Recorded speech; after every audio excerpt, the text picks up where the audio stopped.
Man, don't you guys just love the sport of boxing? And the way our favorite fighters talk a big game? I sure do.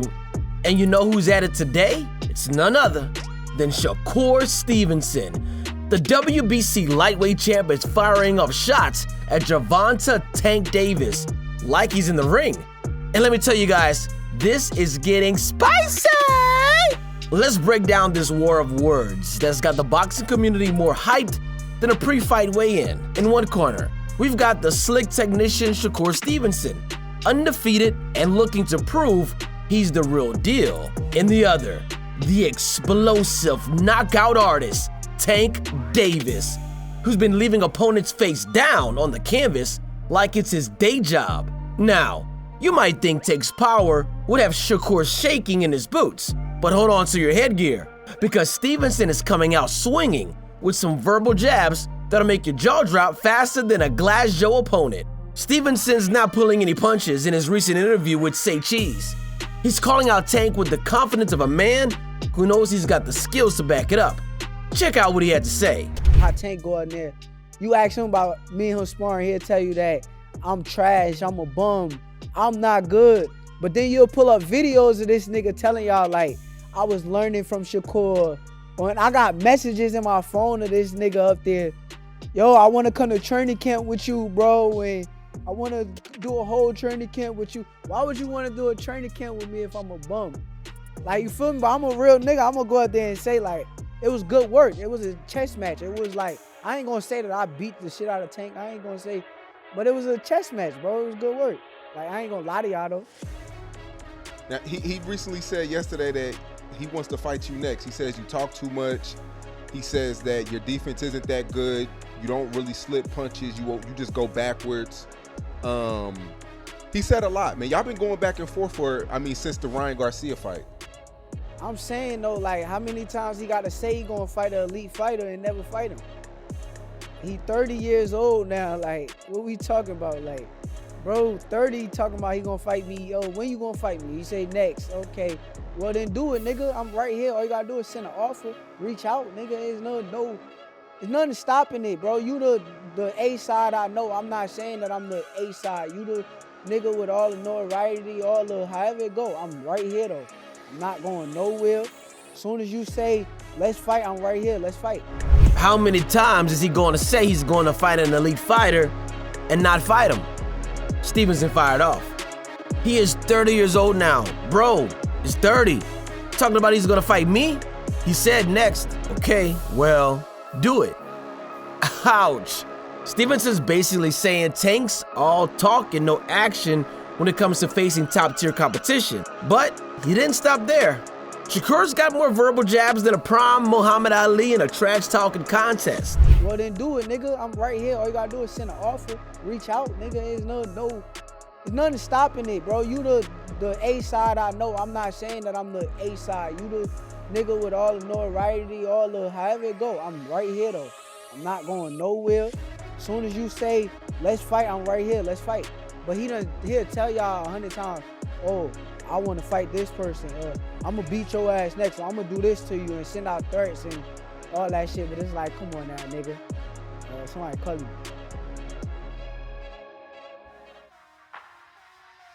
But it's like, come on now, nigga. Like, you saying you want to fight me, but is you really going to fight me? Or you going to just keep saying what you going to do to somebody or talking about it, bro? Shut up and fight me, nigga. If that's the case, fight me. That's it. So what about Frank Martin? Do you feel like he's elite? No. Like, come on, bro. What did Frank Martin do to be elite? Like, who have he beaten? Who is like, and there's no disrespect. Are you really gonna fight me? Or just gonna keep on saying what you're gonna do to somebody? Stevenson continued, turning up the heat. Shut up and fight me. Talk about throwing down the gauntlet. Stevenson's not just challenging Tank. He's practically daring him to step into the ring. And here's where it gets really interesting. Shakur's not just talking about outboxing Davis. He's actually vowing to knock him out. That's the kind of bold prediction that'll make you sit up straighter than a ref calling for a clean break. But why is Stevenson so confident? Well, he's pointing out that he's a 3-division title holder who's been itching for a big fight. He's been watching guys like Davis, Devin Haney, Teofimo Lopez and Ryan Garcia getting all the attention, and he's tired of being left out of the conversation. Stevenson's basically saying, I'm right here, and I'm ready to prove I'm the best of the bunch.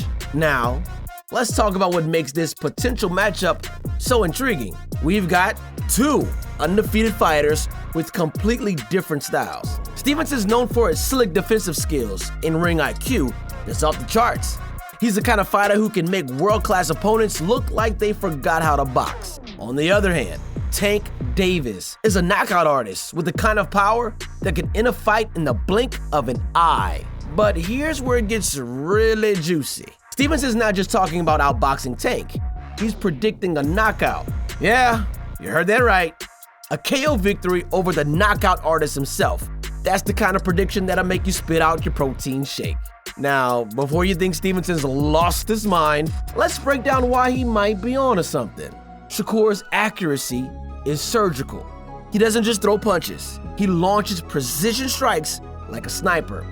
Combine that with his ability to hit from angles Tank's never seen, and you've got a recipe for potential disaster. Plus, let's talk about stamina. Stevenson's known for his incredible conditioning. He could keep up a pace that would make marathon runners jealous. If he can drag Tank into deep waters, those power shots might start losing some steam. In a tired Tank against a fresh Shakur, that's when things could get really interesting. But hold up, because the boxing world isn't just taking Stevenson's word for it. We've got some big names weighing in on this potential clash of titans. Tim Bradley, former world champ and current analyst, is dropping some serious knowledge bombs about this matchup. He ain't gonna be with Top Rank, whatever y'all wanna say, you hated this. He don't need me to say what he needs to do. Shakur already knows what he needs to do. He's seeing Tank shine, he's seeing Tank get that attention, but his ultimate goal is to be the best at 135 pounds. That's his goal. So he gonna come in feeling some type of way. He gonna come in refocused, dedicated like always, and he gonna show y'all what he's made of on that night when he returns. Trust me, he will. He has that in him, dog. He's different, cut from a different cloth, bro. He's the one to beat Tank, you think? Yeah. And call me a hater. I don't give a damn. Yeah, y'all keep coming at me. Keep bringing that hate. Keep bringing that hate, baby. I love it. Keep bringing it. Yes, he beats Tank. He outboxes him.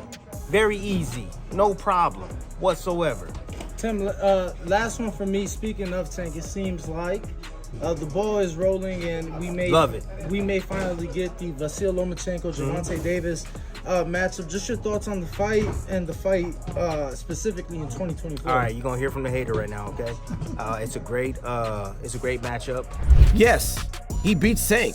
He outboxes him very easily, no problem whatsoever. Bradley boldly stated, he even went as far as to say Stevenson is cut from a different cloth and the one to beat at 135 pounds. That's some high praise from a guy who knows a thing or two about boxing.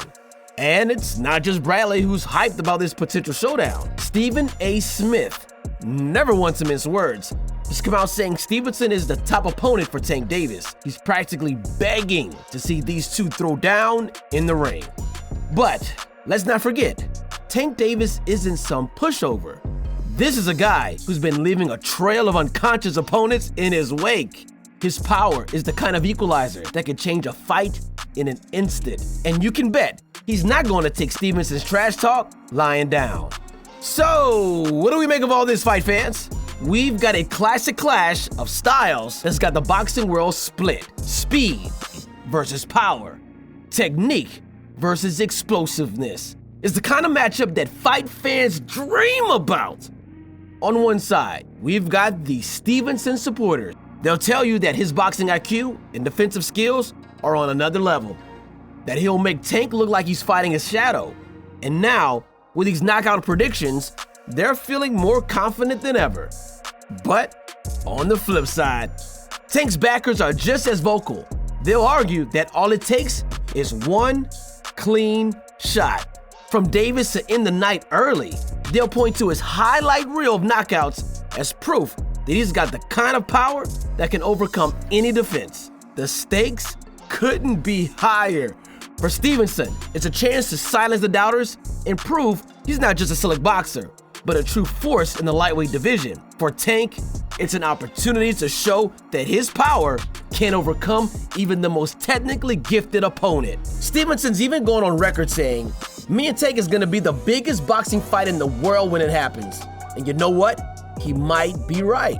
This is the kind of fight that could define both men's careers. But here's the million-dollar question. Will this fight actually happen? Stevenson seems ready to go, saying, "All you gotta do is send an offer. You are the A side, I know. I'm not saying I'm the A side.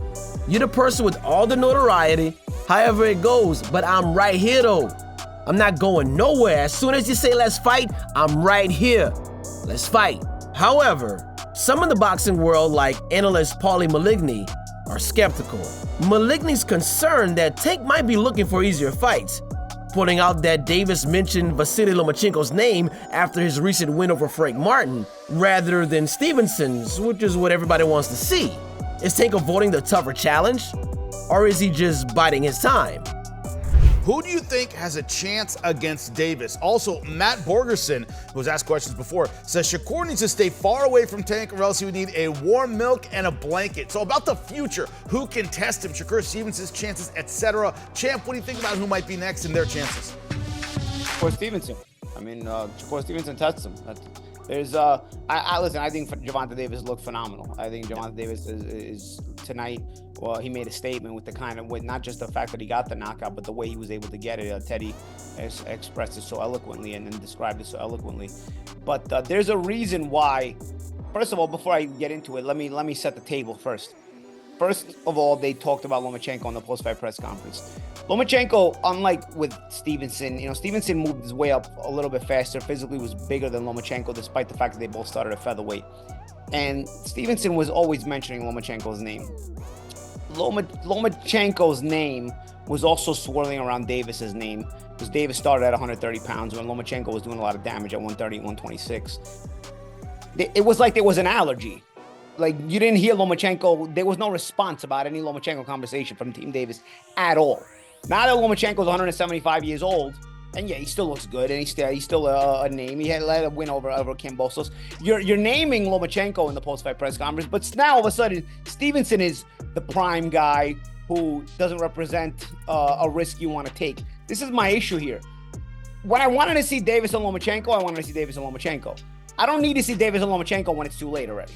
Now I want to see Davis and Stevenson. And guess what? Nobody's talking about Davis and Stevenson. You know what I mean? That's my issue. This is my problem with boxing. They make fights when it's convenient for them, when there's an advantage and all that, and so on and so forth. Davis looked terrific tonight, man. I mean, I was very impressed with the performance.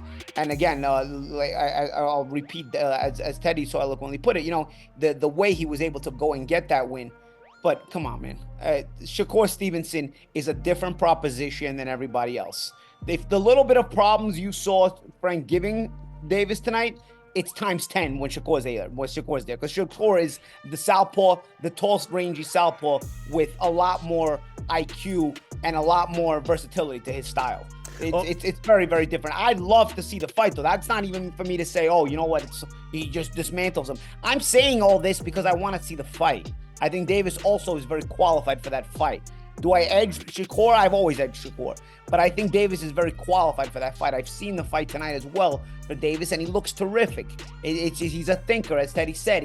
It's not just the twitch and the power. It's also his understanding in there, and he knows how to set things up. I want to see those two get it on, not later. I want to see them get it on now in their prime. Champ, you talked about the press conference and who's calling out whom. Well, we will throw to the press conference now, hear from the boxers themselves what's going on. That's right. We're going to be inside the post-fight press conference. You see it there, getting set up. Once the fighters are there and saying things of substance, we'll see if we can get some comments from them live on the press conference here. But let me throw it back to you, Teddy. Talking about who might do damage next against Gervonta Davis. This idea that Shakur Stevenson not on the lips of Gervonta Davis. It seems to be, as Paulie mentioned, that we tend to get these fights after they're done. Is there any chance we see Gervonta Davis pressed and challenged in his prime? What do you think the likelihood is of that? Look, Stevenson is a difficult out for anyone. He's not just difficult to beat, he's difficult to look good against. So that's the problem too. and you know he controls range so well. He's like Mariano Rivera, the great, you know, closer for the Yankees. He only had like 2 pitches, but that's all he needed to get you out. And he had a fastball and a split finger fastball, and that was it. Shows you how great he was. And you still couldn't hit him. That's kind of like Shakur. You know, he's got his legs, his ability to control range and quick hands, and that's it.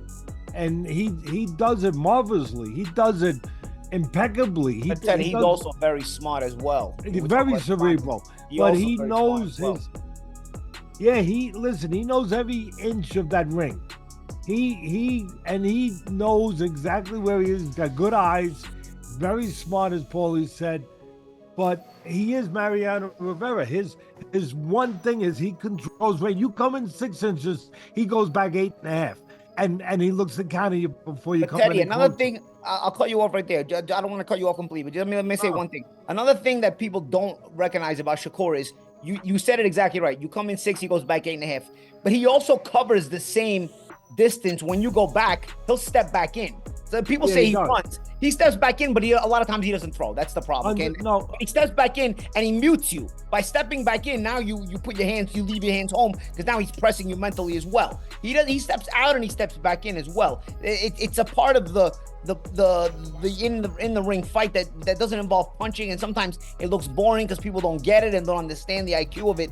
But he controls you a lot of times without throwing, because when he's throwing, he's so sharp. But go ahead, Teddy. He does. Listen, the only thing, and what you alluded to, is, you know, he makes great peanut butter sandwiches. Sometimes you don't put the jelly with them. I like peanut butter and jelly, Paulie. And, you know, and that's where he doesn't always come back and do quite as much as you think he could do. And then listen, part of it's his temperament. Part of it is why he's great, because he is cautious. You know, but he's not so cautious that he doesn't have the edge. Maligny's not buying any excuses. He's even called out the use of catch weights and rehydration clauses in Tank's previous fights, suggesting that Davis might be following Floyd Mayweather's career blueprint of carefully picking his opponents. So, what's your take, fight fans? Is Shakur Stevenson biting off more than he can chew with these knockout predictions?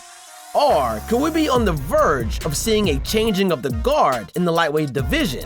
Is Tank Davis in for a rude awakening? Or will his power prove too much for even the slick Stevenson? Drop your predictions in the comments below. We want to hear your thoughts on who's going to come out on top if this dream match becomes reality. Will it be Stevenson shocking the world with the KO? Tank adding another highlight to his reel? Or are we in for a 12-round chess match that goes the distance? Remember to like, subscribe, and hit that notification bell so you don't miss out on any breaking news as we get closer to potentially seeing this epic showdown. This is the kind of fight that reminds us why we love boxing, where anything can happen once that bell rings. Until next time, keep your guard up and your eyes on the prize, because in this sport, the next big upset is always just one punch away.